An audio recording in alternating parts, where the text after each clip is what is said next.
Welcome to another edition of Your Impact Attack. Yeah, where'd that countdown go? What the fuck? Yeah, countdown, go bye bye. Hey, it doesn't matter. We don't need a countdown. You guys are already ready already. So we're getting right into it with the edition of Your Impact Attack. That's right, it's Your Impact Attack. And the VBC is back at full strength. Of course, the V of the VBC is me. Hello, I'm the vet Jamie Williams. With me, as always, our tag team partner Brandon, tagging through the screen with the magic of the internet. Brandon coming in. Hot tag. We're going to talk about hot tag later. What's up, Brandon? It is going well. Doing Raw tonight. It's been Monday. We're kicking the week off. Whoop whoop. Let me just say, I'm really looking forward to Saturday because Triple Mania. It just feels like that's going to be a fun show and that's going to be a fun night. Like Saturday night, that's like my destination this week. That's right. When Dominic Mysterio becomes the new Triple H champion, probably it's gonna be great. Well, we'll see what some other people have to say about that on Triple Mania because I'm sure they'll be hanging out with you as well. But they're here tonight. That's the C of the VBC. The chat is here. Who is in the chat so far? Do we have a 4-horse people? I think we do. We got a Chris Winland question. We also got Lab Rat. We also got Javi Uchiha. We got Liz. So yeah, Right. throw it up. That's 4 Hall of Famers. So yeah, so it's as you said, it's Monday. So stuff been going on. Monday Night Raw watch along was going on. How was that going? How was the show going? I mean, it was all right. I mean, your standard Raw. Yeah, standard. So lots of commercials all over Yep. everything. Not only breaks, but also plastered everywhere and coming soon. You know, I mean, uh, if I were an advertiser, I'd definitely be buying space on like the backs of the women's trunks. Like I would definitely want my logo right there. So yeah, Stephanie Van probably cost the most. Mm-hmm. Yes. Um. So yeah. Let's see. So what else is new? Some news. We got some news. We got some. A lot of the stuff we've already probably been talking about, and like the big news. Probably on Monday Locker Room or, throughout the weekend and some other things. But we do have a kind of a big announcement. As far as how it relates to the WWE had just signed a big new deal with ESPN, and everybody's talked about that. A lot of people have threatened to quit watching wrestling, all the usual stuff that people say. Then, just the other day here, earlier today, Tico and Paramount announced a new media rights deal for UFC. So, what's going to happen here is UFC is going to go to Paramount Plus in 2026. Seemingly exclusively. Which is interesting because it's this is not that this kind of means that even though TKO holds WWE and UFC, but usually it seems like they would like to be under the same umbrella. ESPN had UFC and now UFC is going in a different direction because Paramount is like CBS or Viacom. So that's a little bit interesting. And is there the deal, which makes the question I'm asking is there some sort of, I'm not gonna say business agreement, or I'll say a business agreement, or maybe even alliance between Viacom and CBS? probably because or NBC, sorry, and NBC Universal. My bad. oh, NBC Universal, no, not really. Um, I mean, NBC's under the Comcast umbrella, so it'd be more to do with that than anything. NBC has no power whatsoever. They're just a they're just one of the logos in the whole collection. Um, but the deal is for 7 years and 7.7 billion. So that's 1.1 billion per year, which is a little bit less than WWE is getting with their ESPN deal. And Paramount will have exclusive rights for 13 marquee UFC events. Now, what does that mean? That means these would have been the things that were like major pay-per-views for UFC, because the UFC holds events all the time. You know, they have Friday fight nights is like they're free. You know, it would be on ESPN or Fox or whatever they would show it on in the past, but it would be like a Friday night card with like lesser stars. Like there would be like one fight with people that you knew, and then the rest was just, you know, like prelims, you know, like Give me Friday Night Heat, pal. It was Friday Night Heat. It was basically what it was. So so they'll have 13 marquee UFC events and 30 UFC fight nights. So that'll mean the other 22, who knows. All the events will stream on Paramount Plus, but select events will be simulcast on CBS. So CBS, you know, wants to have some, you know, a little bit of nice network TV ratings. Maybe get a UFC event. So that means that UFC is not in pay-per-view anymore. And apparently the TKO president and CEO Mark Shapiro described pay-per-view as a thing of the past. So yes, in some ways it is.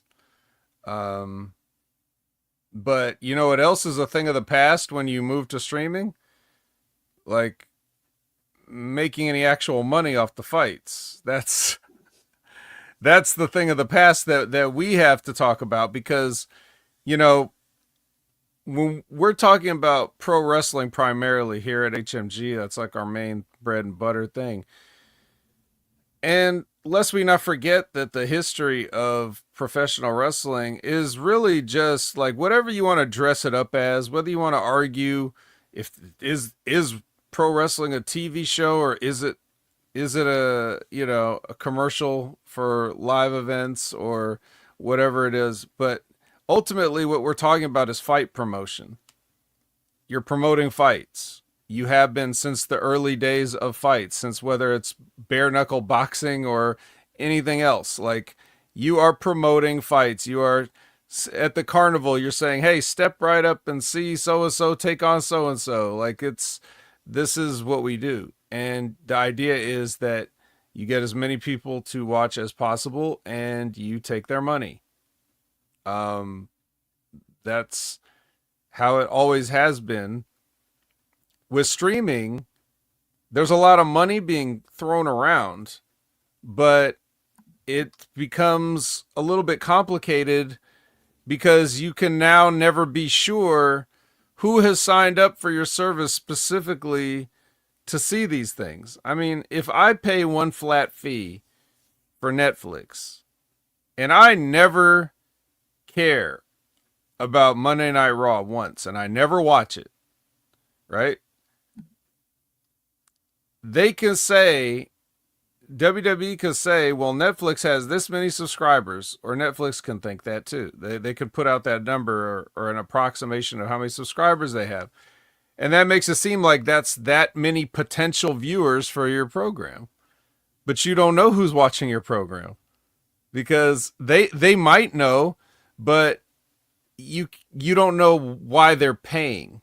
You can know who's watching, but you don't know why they're paying, right? Well, I think the data is there, so that you're kind of forced to do the math yourself to figure it out.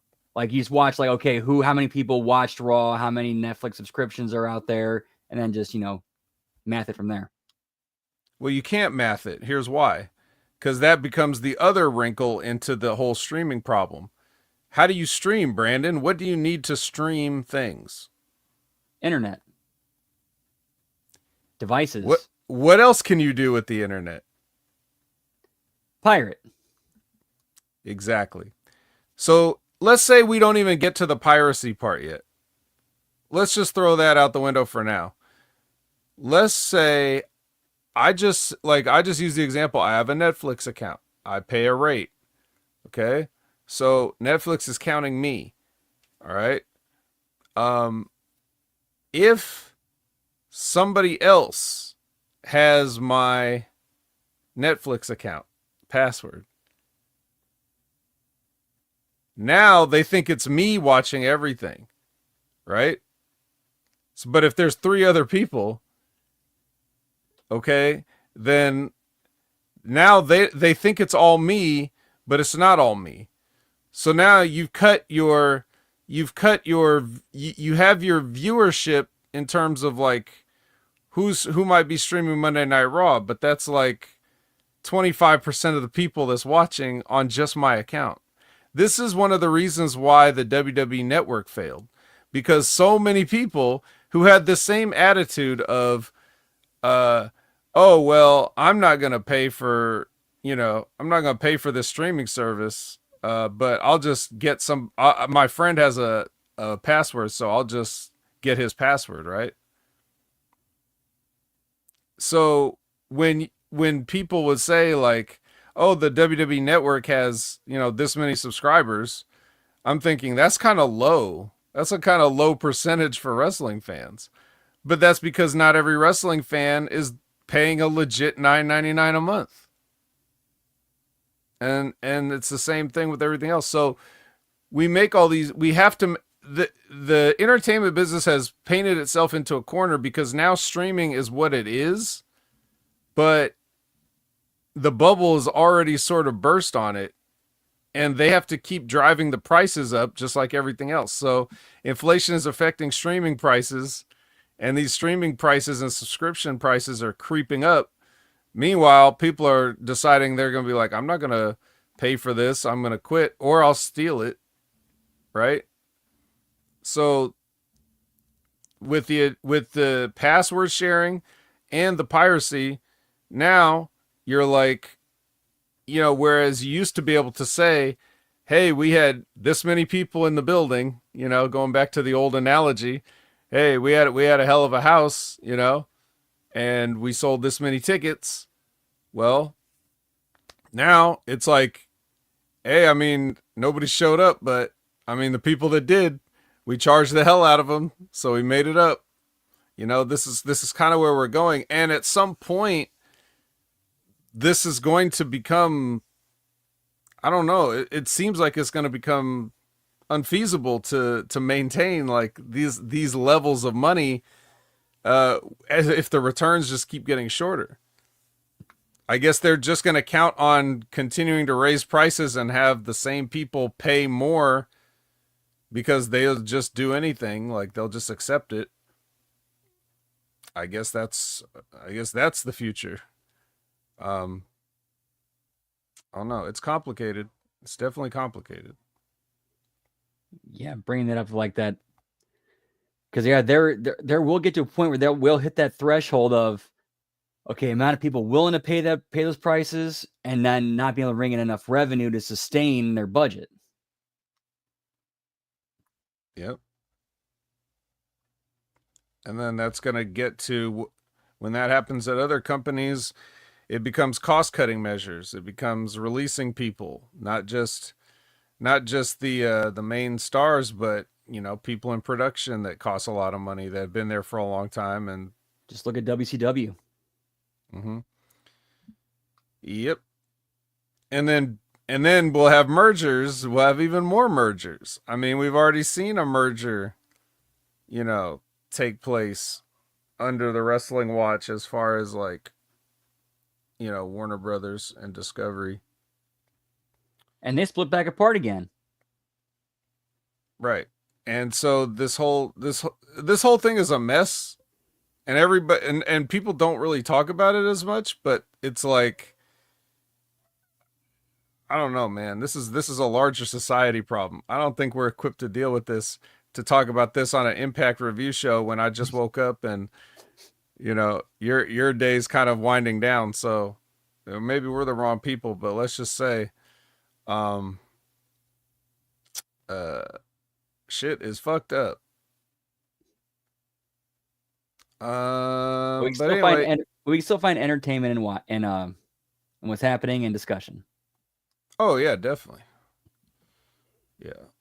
It's there's deep rooted problems and business and philosophical things uh that can be discussed in all aspects of this, but the main point that I just wanted to let you guys know is that UFC is going to be on Paramount Plus if you want to watch. So that's basically your goal in 2026, get you a Paramount Plus.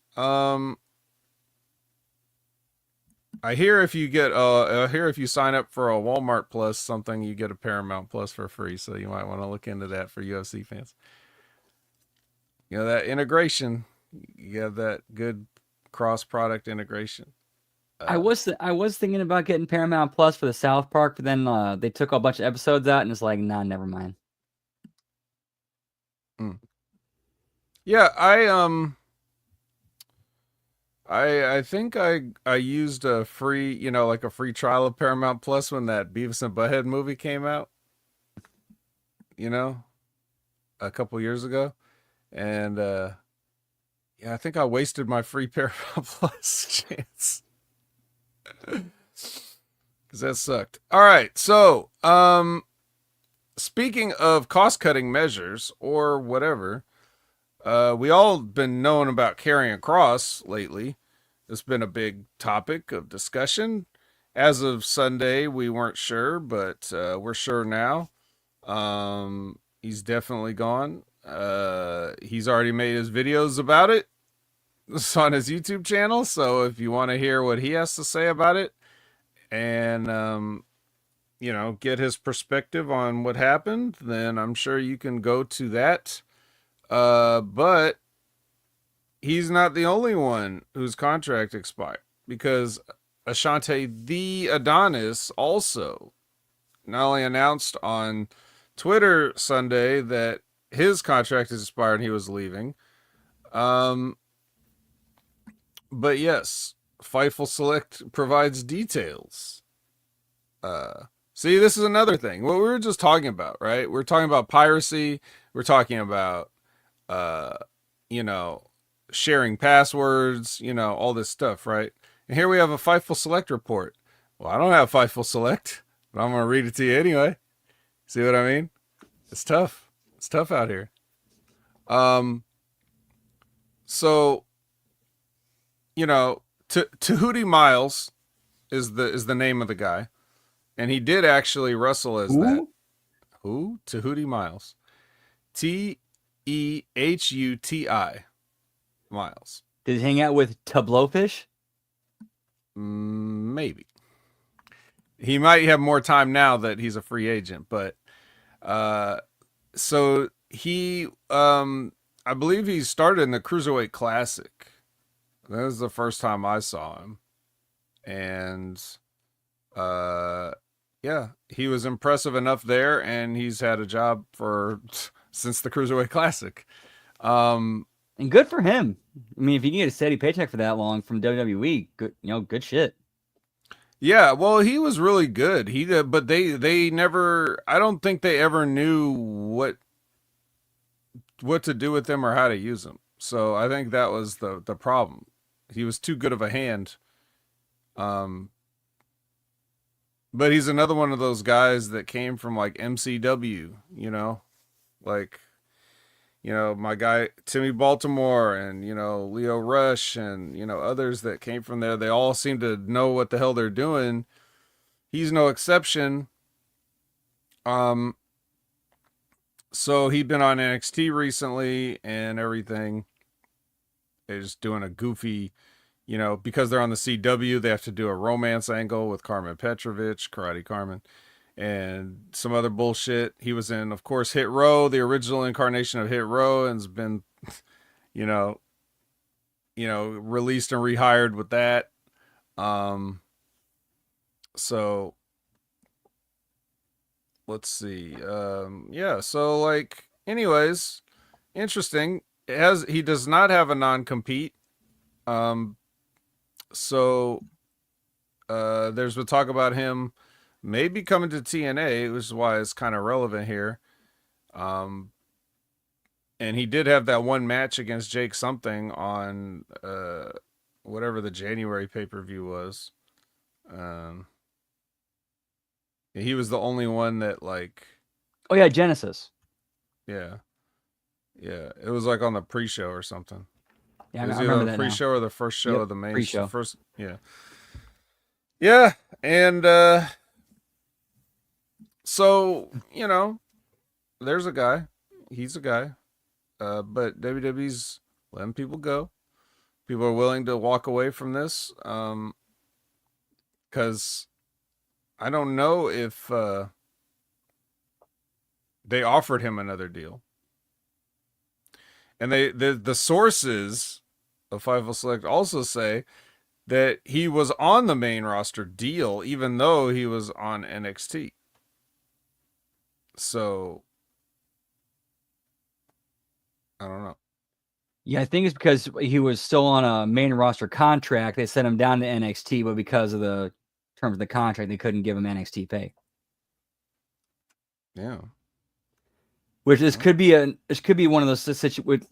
Looking at it that way, this could be one of those situations where they're letting this contract expire so they can resign him for potentially resign him for a lower deal, or he uses this time to potentially go to TNA, make himself worth getting paid that, or at least in their eyes, make himself getting worth paid that, and then resign him to that. Again, that's just based on what we've seen so far. Just I don't know. I'm just spitballing potential ideas or speculating, pal. Sure. Well, I'd be interested to see, because I like the kid, I'd be interested to see what he has for himself, because I've only seen him in a WWE sense of like, well, here's what we're gonna do with you. So like, I want to see what he's gonna do with him. How is he gonna, you know, how is he gonna break out and be the guy that makes changes things up and gets re-signed? I don't. We'll see. I And guess we'll see. And here's a good thing with the wrestling business right now is there's multiple platforms he can do that on. There's MLW, there's Fourth Rope, there's NWA, there's AEW. Or if Yeah. again, this is one of those situations where kind of like with Indy Hartwell, like this whole thing with her getting let up by WWE, signing with TNA under her WWE name, like that just screams, hey, we're sending you back to OVW to get some seasoning. Right. Well, she needs it. He's ready now. So whatever we see now will probably be the best we've seen, because I don't think he needs any more seasoning. He looks like a total professional. And, Ray and I talked about it from what we've seen when they did let him have matches. You know, uh, yeah, the guy's at a different level than like a developmental talent. I'm sure he just went to NXT not because he needed NXT, but because they just didn't have anything for they could, creative doesn't have anything for you, that kind of bullshit thing.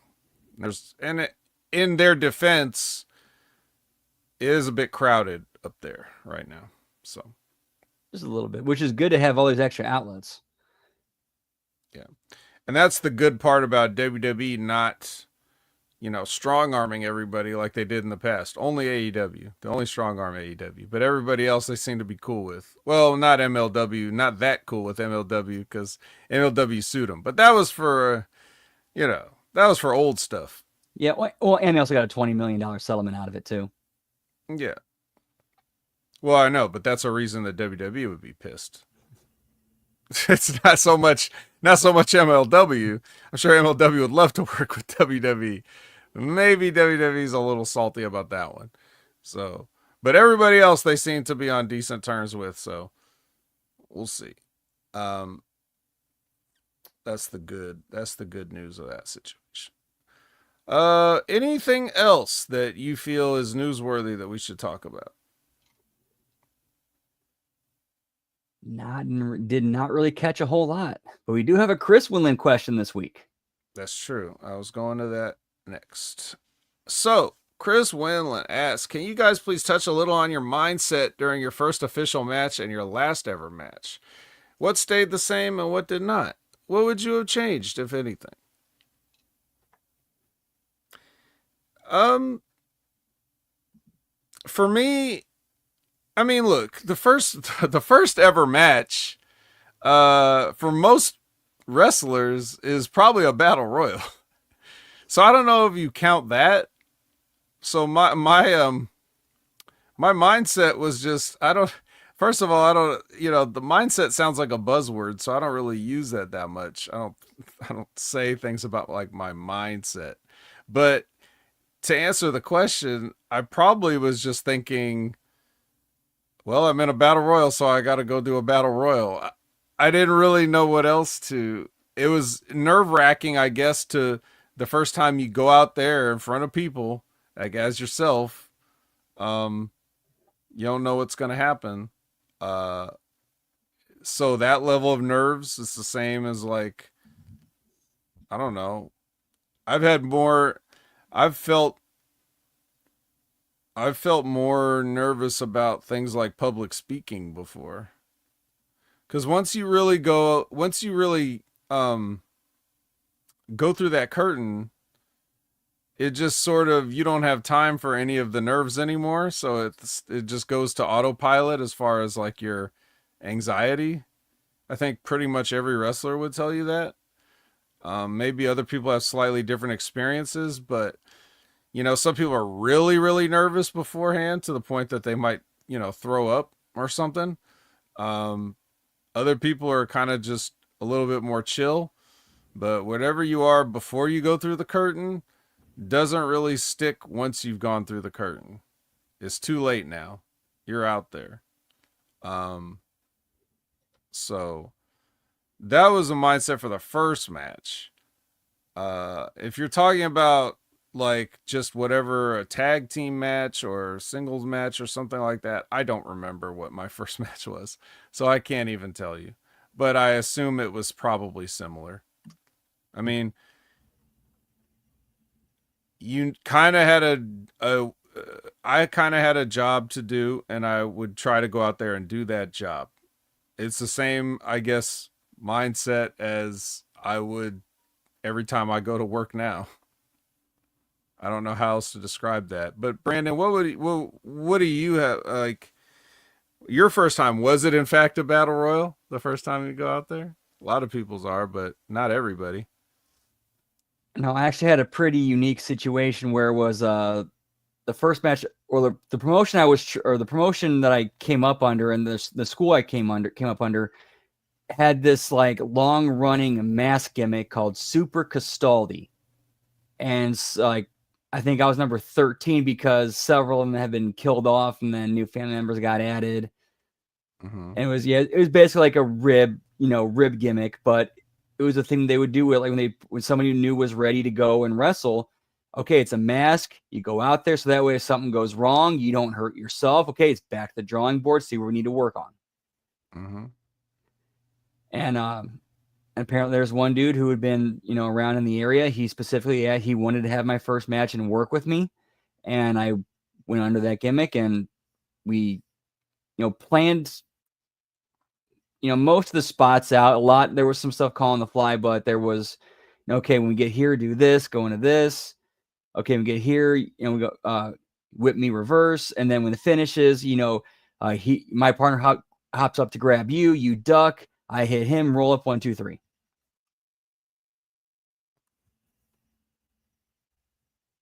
I see. I'm sorry. It's actually the first time I've revisited that match since then mentally. So it's like, wow. I apologize. Sorry, guys. Oh no. I think that's exactly what Chris, wants to hear about. But yeah, so was that, as far as the mindset, does that like was that what was that like beforehand as far as going into it? Were you just nervous as hell? And Oh yeah, absolutely. Like, yeah, like, okay, don't fuck this up because this is like your chance. You got to prove yourself. Don't screw it. Don't blow any spots. Make sure. But it's weird. Like once I was out there, it just felt like, okay, just go with it. yeah, yeah, And then I remember yes. backstage being like, wait a minute, my first match, I'm going over against a veteran. Like, what? Oh, hang on, what the fuck? And they're like, yeah, apparently he insisted on it, and he says that's what's he wants to do it, and that's what's better for the show. I'm like, this isn't even my gimmick. It's like it's me under a mask. And I know. Do you think at the right time, like, do you think looking back that he was right to do that, or should he have not? Now that you're more wise. Looking back on, I can understand how a loss like that to a character like that would actually help his character because he was kind of like a goofy comedy heel, so he could Okay. take a loss like that and be fine. Okay. Yeah. Um. So now, as far as like the last match goes, well, for me, I didn't know it was gonna be my last match. I don't remember what my last match was. I kind of remember. I remember one of my last matches, but I don't know if that was the actual last match. So, you know, nothing changed for me, because I didn't think of it as this is my last match.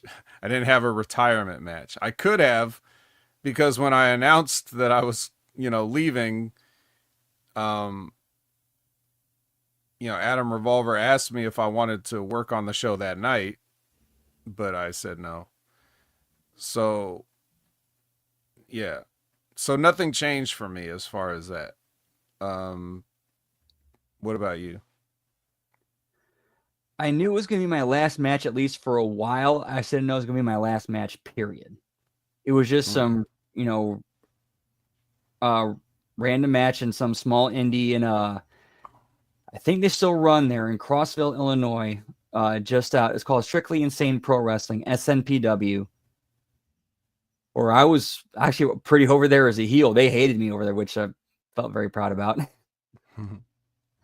Uh, and my last match there, I'll never forget. Like, it's when I first started realizing like I could figure out how to dosage weed and be like, okay, so I'm not high, but it actually helps me where it needs to help me. Where like I remember smoking a one hitter before that match, and like I remember being much more relaxed and focused in the ring, which was so weird. Yeah, there's always a sweet spot, right? Um, Like it felt like things had slowed down to where it was like I could concentrate a lot more and not be tense and just concentrate on put on the best match possible. so you chemically altered your mindset. A little bit. Yeah, I see. for a little. Yeah, when I was telling people about that, I would make the joke about like, yeah, I was on PEDs that match. Mm, yeah. Uh, well, yeah, we're not all John Cena's, pal. We don't all have retirement tours and know what our last match is gonna be. So we kind of keep things the same, and then you never know. I think that's how most wrestlers are. They don't really know when their last match is. They might think they do, um, until they have one more match. So, but yeah, but even then, I think that when you really come down to it, I mean, I like the question, but it's definitely like a fan question because it's the way you would interpret those type of situations, Chris, as versus how the people that live those things really do. I don't we don't often stop to take stock of our mindset. We just we just kind of do stuff. Um and it's as simple as that, but I hope that was a good enough answer. As far as what we would have changed, if anything, again, I think that just ties into like not knowing if it's our last match. I like I said, I can't even remember what mine was, so I don't know what I would have changed. I wouldn't have done anything special just because I was like, I know that if I knew I wasn't ever going to wrestle again, that wouldn't have affected anything I did in the match.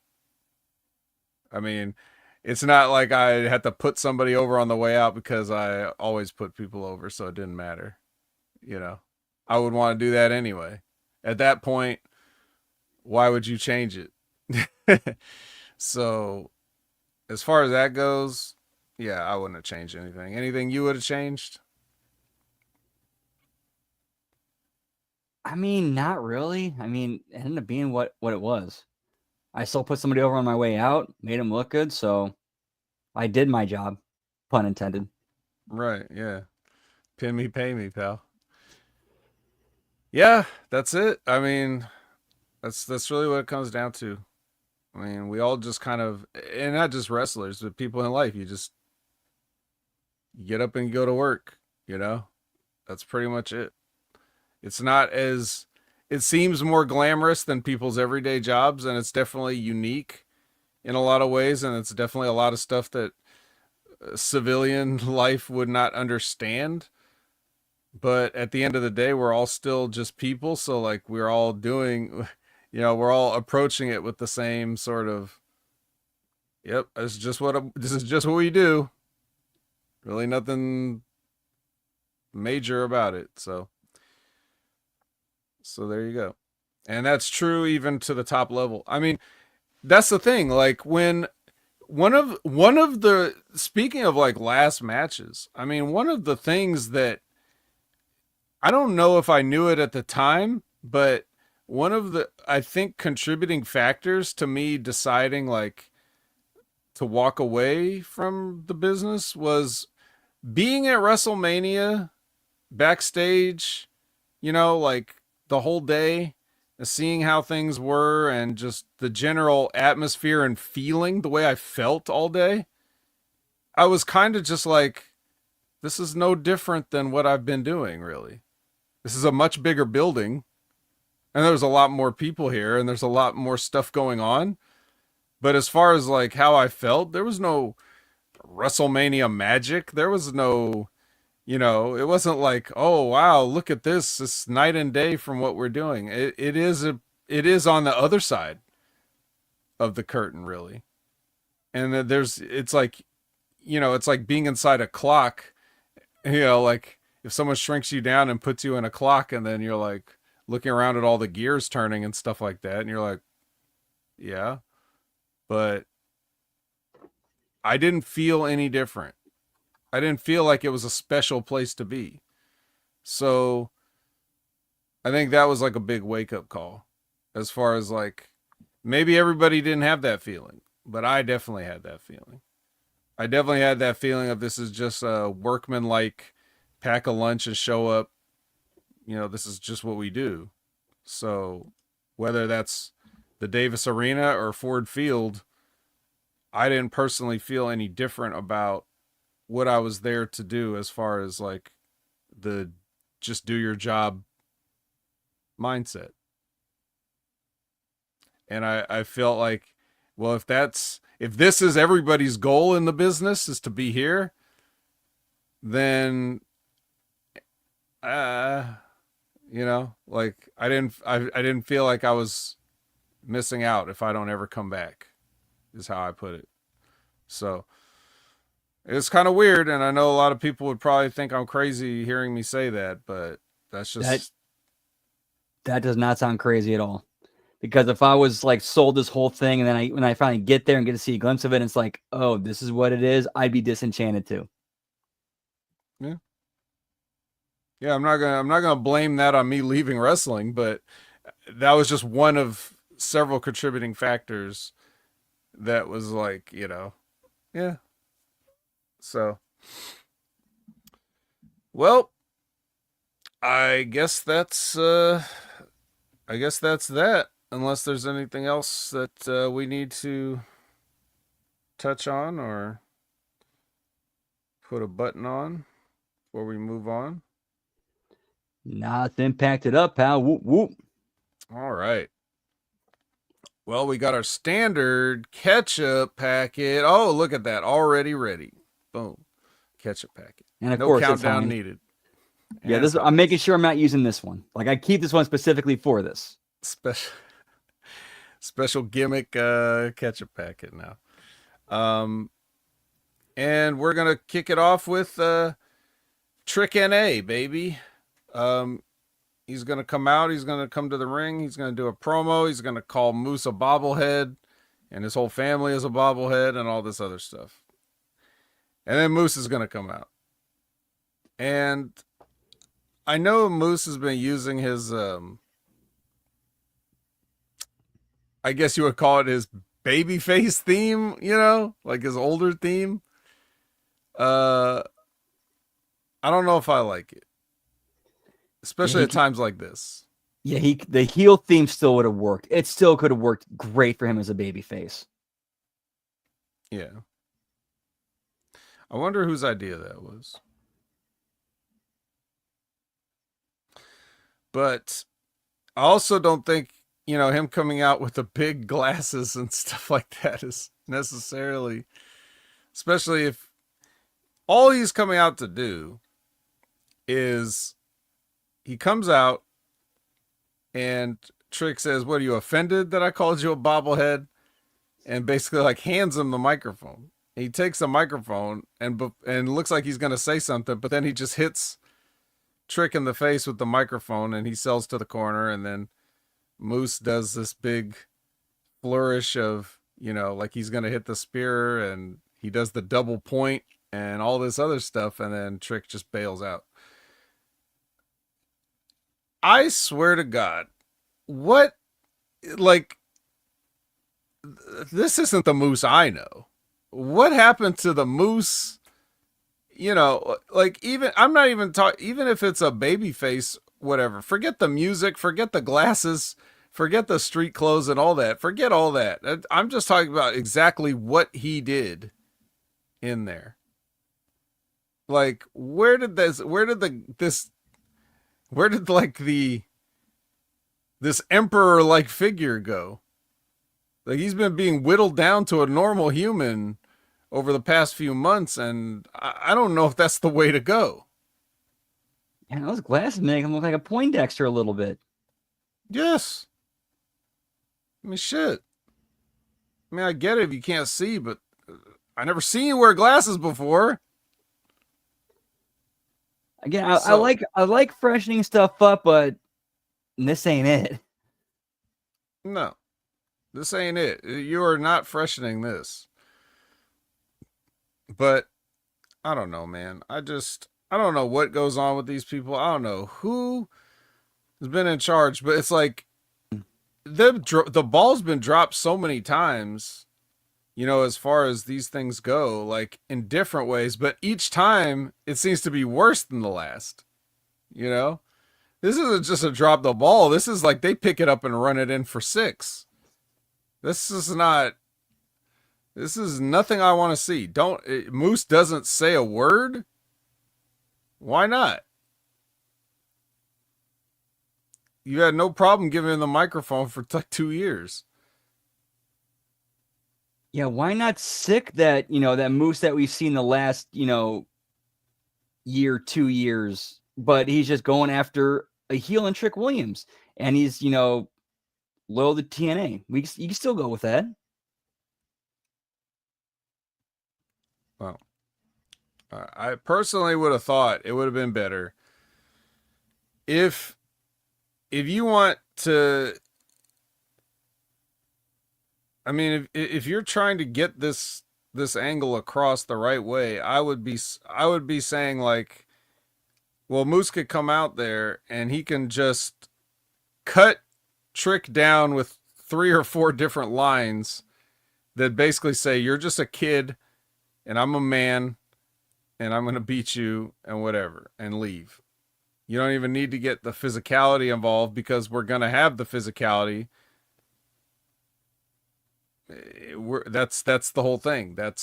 We're again going back to the genesis, pun intended, of the industry. Step right up and see the great, the great Moose take on the TNA champion Trick Williams. Come one, come all. Like you don't you're not trying to get people to buy tickets to that and then in the carnival, like over by the little, the little thing where you fill the water balloon up with the squirt gun or whatever. You don't have them fist fighting over there for the match that you're trying to sell. You dumbasses. What's wrong with you? In more ill-advised things, Gabby introduces Gia. Gabby's with Gia and no music underneath. And Gia gets the mic back from Gabby and says she feels better now, but she has a message for Tessa Blanchard that she's been professional all this time, but if you ever lay your hands on me again, I will fucking kill you. That is the quote. They did bleep it. Well, that's what she meant to say. And then she said, anyway, here's Joe Hendry. And then Joe Hendry came in and did a Joe Hendry promo. But mainly, we'll just talk about Gia saying she's going to kill somebody. Yeah, a little bit extreme. Yeah. Also, you can't follow up on that. So I get the sentiment. Yeah, what was it, Jim Cornette, who said something like, you can never say you're going to kill somebody because you can never deliver on that.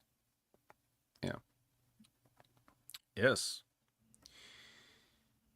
But hey, it's TNA, so Well, to be fair, they have shown death on camera, or attempted murder.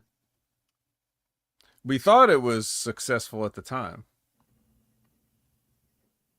But hey, here's Mickey James back. Yeah, RVD was killed, I think, at some point. Definitely Eric Young. So, yeah. What was her name? The Bunny. The Bunny. Well, when she was in TNA, I forgot her name in TNA. Allie? I know Allie, yes, Allie.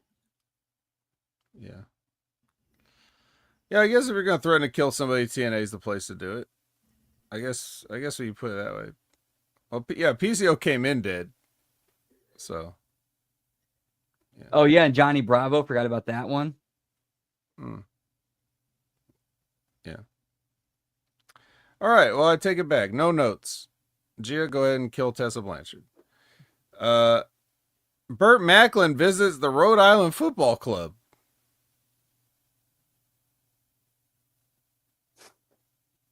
No, what? Nothing on that? You didn't like to see him hang out at the facility and get a jersey?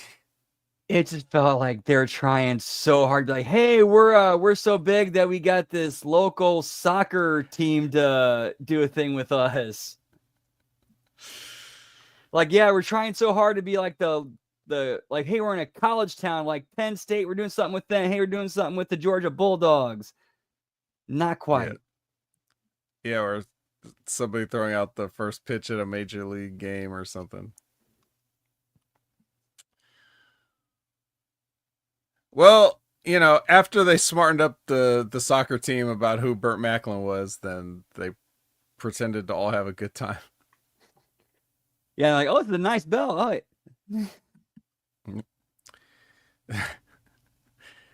all right. So Santana and Callahan, we know that Callahan challenged Mike Santana to "I'm fat, so I'll get in shape if I can beat you" match. And they shake on that, like, okay, let's do it. Let's have the match that emerges. And then Eric Young comes in and, points out a bunch of, Mike Santana's failures. Not only did he fail the company when he didn't get the belt back, but he failed his family and all this other stuff. So Eric Young's not happy. But he Now we made know. Now we know who Mike Santana. Santana less happy. And now we know who Santana's facing once he gets through. Goes through Sammy. Yep, just one more speed bump on the way back. Frankie Kazarian returns to commentary with a permission slip, and he's going to be calling the action for Jake Something versus Burt Macklin. And they have a little bit of a match, and then it turns into a slugfest on the apron, and they both fall off, and then they get counted out, and then they keep fighting, and they send guards, more guards, and Burt Macklin dives on everybody.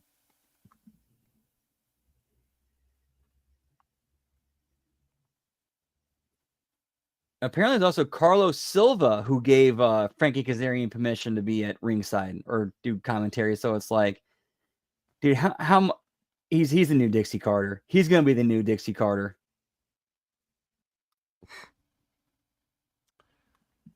Well, And the only difference is his parents don't own the company.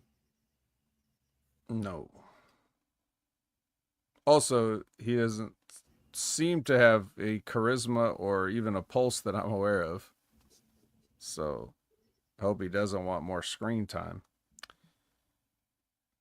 He didn't get any here at least, so that's good. Yeah, but this whole thing was just a nothing. You know, they turned something into nothing. What did you think of it? Where are they going from? Did I don't remember. Did Kazarian get physically involved at all during that? No, I think he just sat there. Okay, so what was the point then? What was the point then? I don't know. I guess he's probably going to go after Bird at some point. I mean, I'm guessing it's just this felt like a really weird thing to do. Like, yeah, this is all we have for you. Well, Mance Warner and Steph DeLander knock on Santino's door and go inside. More on that later. We learn that Cedric has been a mark for the X Division since MySpace. Nothing else to say about that.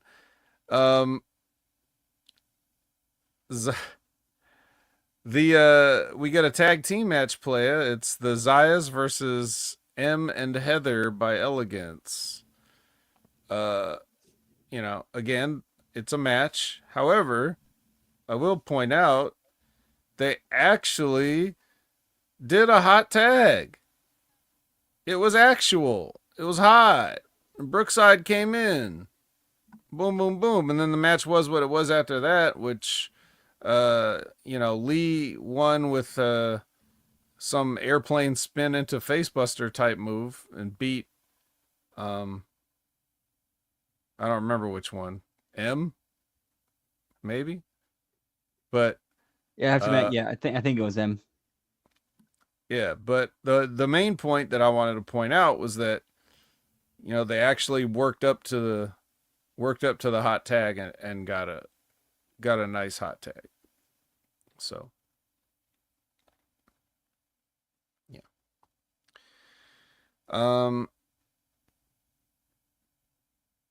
So yeah. And there you go. And that'll come into play in a little bit, but what'd you think of the match? Anything? It was all right. I mean, again, obviously to set up what was going on later. Yes. Well, we got a gimmick injury report here. Casey Navarro has dislocated his knee. It's actually a dislocated knee is what they're saying. So he's out. Hometown Man has bruised ribs. He's out. And Ali and Joe Hendry, they are both cleared because they're in the main event. So there's your update there. Then we get a little bit of daddy-daughter time, and they walk in on old Manser in the office. This is TNA Wrestling, not the National Geographic. Yes, obviously Santino is trying to do the best he can with this. Now they're doing a weird thing here because so Ariana Grace has, on NXT she's now like become a normal heel and has aligned herself with her real life boyfriend Stax. But here she's just like, she's still like kind of like the babyface liaison. Like, yeah. Why aren't you getting on the same page? I need someone to explain to me why it's important for you to like you think she's important enough to tinker with her stuff and get it wrong. Like you're not really pushing her. So like why is it necessary to pay attention to what she's doing? This should be a Stevie Knight Heat situation. Just let her do her thing and don't touch it. And it should be consistent across both shows. Yeah, that's one of those things where Sean HBK and Road Dogg need to, be having meetings with Delirious and Tommy Dreamer, making sure they're on the same page with their storytelling and character development. Yeah, I mean, yeah, I guess. We all know that's not going to happen. But it could be like as simple as just pay attention. I don't know. Anyway, Ash dresses down the losers from earlier and kicks everybody out of her dressing room, including the concierge. Ooh. And then we get an emergency first class penthouse. We had to quickly call an emergency first class penthouse. Hurry up and get the champagne out there. We got bad news. The bad news is that KC Navarro has a torn ACL, which is different than what the gimmick injury report said of a dislocated knee, but whatever. I mean, I guess technically tear your ACL, it means it's dislocated. It's definitely not located in the same place it was before. Semantics, pal. Yeah. So AJ says, just like the NFL, when you tear your ACL, it's the next man up. And we bring back the big homie Rich Swann. So Rich Swann is finally back. But that means that KC Navarro is cut. Much like his ACL. So, anyway, they tell him he's cut. He tries to stand up for himself, We're talking about all the stuff that he's done for AJ. So because he tries to stand up for himself, they kick the crutch out from under him. And then they say, get out of here. And he just limps off sadly. He doesn't even bring the crutch. He just, that's it. So there you go. Interesting development. KC Navarro has been punked. Rich Swann has returned with a haircut, which it's like, why didn't you just cut your hair before? I assumed you wanted that haircut for some reason. That like homeless guy with dreads haircut. I thought he wanted that. But if you're just going to come in with a normal haircut now, then it's like, why'd you do that for so long? He should come in with a 90s high top fade. I think that would look good on him. Yeah, so what did you think? What do you think of the emergency first class penthouse? I liked it. I thought it was actually one of the better segments and content on wrestling TV this week. I mean, I think Casey realized the position he was being put in, and when he stepped up to the plate, he at the least he hit a triple. Mm-hmm. And he's very clear setup for a babyface run, a decent babyface run when he returns.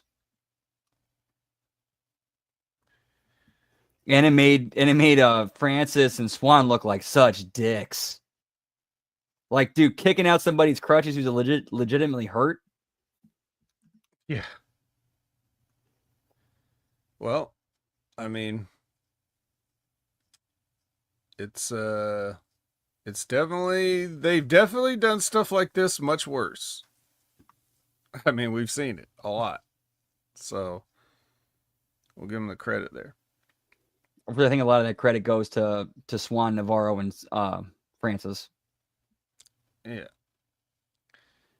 Definitely. All right. Well, let's give some credit to Mara Sade because she's got herself a TNA deal and she's coming in here and she's gonna take on Vicious Vicky. She's the mistress and ruler of the world. That's right.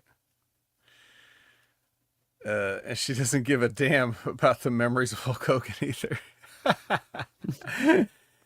Because you have to hit or be hitting. You have to kick or be kicking. Oh man, I miss that guy. Well, speaking of passed away, I don't know if doing like a package J Driller pile driver is advisable for somebody with this little experience in wrestling to do as a finisher, but I assume Vicious Vicky didn't die because uh we would have heard about that. So, but I don't know how long Sade could keep that up. I mean, we're talking about, gosh, she can only been wrestling a couple of years. I still like every time Kevin Owens does some crazy move, I'm just always like, and he knows what he's doing. So, yeah. But anyway, other than that, how did you think she looked in her TNA debut? Yeah, I thought she looked all right. I mean, again, just a showcase match to get her moveset over and make her look good, which I thought it did. Also, does she have some kind of a like a lollipop case? Yeah, What it's was like that? the yeah, it's this weird thing she carries with her to the ring where it's like it's supposed to be like a flower, and then she like unfurls it like it blooms, and in the middle of it is a lollipop that she sucks or licks on or whatever. Yeah. Yeah, and then but it looked like it closed back up over the lollipop, It so does, yeah. nothing. It Okay. does, yeah. All right. Yeah, you don't want to get any hair and dirt and stuff on your lollipop when you're not sucking it. Um, Stylish and practical. that's right. So, all right, here's where you get the NXT ketchup packet. It's definitely letting you know everything that's been going on the other show. And then we get our big match. Um, Ash by Elegance versus Reptilian Britt Baker. So this only goes a couple minutes, and again, just like last time, Masha returns the favor by interfering in this match, causing the DQ.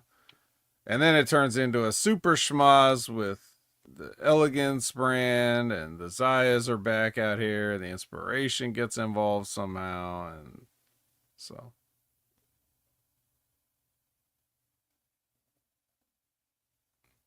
It was all right. Although here's an interesting direction they could go. Like they could go with this. Of course, they're not going to. But what if they went the direction of Masha turns heel out of this because the rest of the Knockouts locker room is pissed off because this is our chance to bring the Knockouts title back to TNA. Yeah, fuck Ash, but she's still part of our roster. She's still part of the locker room, and you just kind of screwed her opportunity to bring the belt back to us. Hmm. Well, I mean, you could say that. You could, but at the same time, if you didn't say that the previous week when she did it to Masha, You shouldn't be saying it now. Very true. That's very true. Yeah, you got to stay consistent with it. Yeah. Honestly, So that's where that should have been played. Was that the first time it happened when Ash did it to Masha? yeah, I mean it's just more heat because everybody already doesn't like Ash. So it's not even like you'd have to change anybody's attitudes about it. But it's just the crazy wrestling logic of, like, well, here's the company and another wrestler has our belt, so, you know, we're just cool with everything happening like this. Like you couldn't take, obviously in real life you would take sort of precautions or things like this, like you would say if anybody interferes in this match, you'll be fired immediately, or you know, things of that nature, but we don't do that because we got to do wrestling. We got to do phony wrestling angles. So, um, the Hardys do a promo. I wasn't listening. Something about their legacy or something. I don't know. And they're also the fourth rope tag team champions, which threw off the belt count that night. Are they really? Yes, they are. And they had both belts during this promo. They had the TNA belts and the fourth rope belts. Man, I really wasn't paying attention. Something about the Hardys and I don't know. But well, there you go. So everybody's just all kinds of interpromotional stuff going on here. Santino comes out. One of the things that the Hardys were talking about in that rambling, generic promo was they were excited to see who Santino was going to announce as their opponents for Emergence. And Santino comes out and he announces the matches for Emergence. But I didn't write them down, so I don't remember what they were. I don't even remember what the opponents were for the Hardy Boys, if he said. I remember it was the Rascals for the Hardy Boys, and then he suspended Nick Nemeth, and then booked. Well, Ryan I got that part. I got the angle part, but just the matches he announced for the show, I didn't have. The only other match I remembered was Ryan Nemeth and Hometown Man. Okay. All right. Well, yes, I meant besides that, because what happens is the Zigglers come out. He, they talk a bunch of shit as usual, and then Santino says that they're suspended from Emergence altogether. So then they protest being suspended, and then Santino changes his mind and says that Nick Ziggler has a match at Emergence against Hometown Man. But if you want to know what the other matches were, you'll just have to go read the internet or watch Emergence. So it looks like there's been enough talk. It's time for the main event. It's Mustafa Ali versus Joe Hendry. Joe Hendry comes out alone. There's obviously an entire faction and security force out here against him. If you notice, like when Joe Hendry came out, he waved his hands in front of like one of the Secret Service people, like to see if he could actually see. But yeah. So it's a match. They have a match. There's shenanigans in the match, obviously, because you got that many people out there. And you know what's funny, Brandon? I was just thinking as I was watching the match. So I'm sitting there watching the match, like, this is a match. And then I was thinking, hey, I remember when there was rumors, like, that when Ali came to TNA that he didn't want to do no jobs. Remember that? I remember thinking, I don't know why that came into my mind. I have no idea why that came into my mind, like right around the time when I was just watching the match, right in the middle of the match. Couldn't tell you. It just popped in there. So anyway, they have the match. And then the shenanigans happen. And then Agent Zero comes down and boots Joe Hendry in the face. And he rolls Joe Hendry in the ring. And Joe rolls himself into perfect position for the 450 and even scoots over just to make sure that he's just do the little scoot and make sure you're all lined up, and then 450 splash, and Ali beats Joe Hendry here.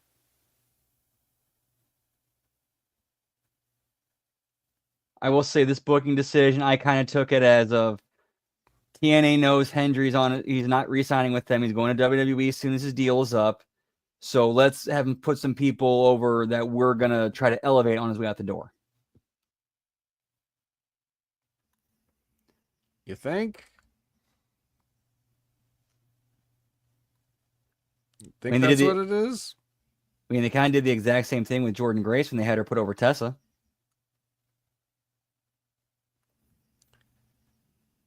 It is. I mean, how much time does Joe have left? I think till the end of the year. And I think it's a little early then, isn't it? True, but at the same time, I think they're trying to get Ali and the faction over because they're trying to build it as a serious group. Wait a minute. How are they going to get more over because they pinned Joe Hendry? There's already... They haven't done anything different since they've been there. They're as over as they've been since they came in. They're not any more or less over. And I don't see how pinning Joe Hendry would change anything. And not in anybody's mind. It could also be more for to help also get Agent Zero over too, because he was the deciding factor in that. I suppose. So Agent Zero is going to be like the new top star in TNA? Is this a Diesel situation we have here? I'm guessing, except he's a Diesel for a faction instead of one person.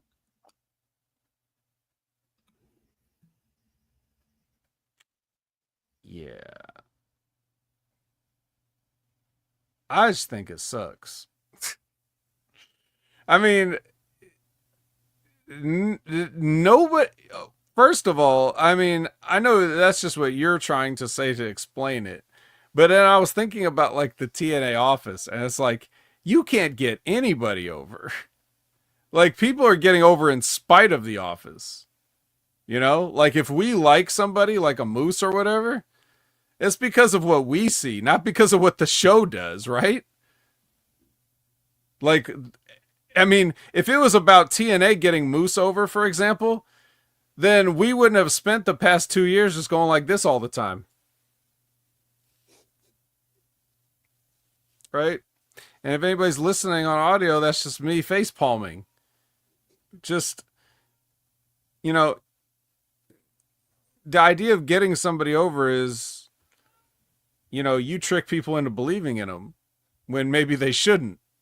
You know, when there's actually nothing to believe in. And so, like, we're looking at the people that are, it's like they're doing the heavy lifting themselves, but the booking is usually still bad. Like, especially Joe Hendry, when he started doing his, like, you know, he started going away from the stuff that made him Joe Hendry and try to be more serious. But, and then he just feels like an afterthought on his own show. Like, the moment he touches WWE, he goes to WWE and does jobs, then he comes back to TNA and he doesn't even feel like he's a main focus. They want Santana to be the focus. You brought up a great point there when you mentioned how they took away everything from Joe Hendry and made him Joe Hendry. Did we ever see any music video parody of Trick Williams? I don't recall. I don't think so. Maybe, but I don't. It wasn't memorable. But I can't be trusted. My memory can't be trusted. And the whole idea of, I mean, Joe Hendry was going to get over as a babyface no matter what, because he was supposed to be a heel and it just backfired on him. But that, you know, that's because that's what it is. The most entertaining people are the ones that become fan favorites, regardless of whether they're assholes or not as characters. It's like, as long as you entertain me, you're a babyface. That's how the 2025 wrestling fan mindset is. You know? what if this guy, you know, does funny songs and whatever, then why wouldn't you be entertained? But anyways, the point is, you don't. I don't know what the need to have a clean finish. It's not clean, but like even to have any finish on this match would need to be. Like if you want to do something where you try to get Agent Zero over, as simple as like Ali's about to lose, and Agent Zero just comes in and blindsides Joe Hendry and gets a DQ thing or whatever. Joe Hendry wins by DQ, and then you could hit him with a move or something. Give him a big boot, give him a move. Oh my God, this guy's strong. He just treated Joe Hendry like a sack of potatoes, and then, that's where we go from there. But anyways, they didn't do that. They did what they did, and I didn't like it, and I don't care about Ali and his faction getting over. They're, like I said, the same over that they would have been anyways. Yeah, so I don't know. Brandon, what do you have to say about it?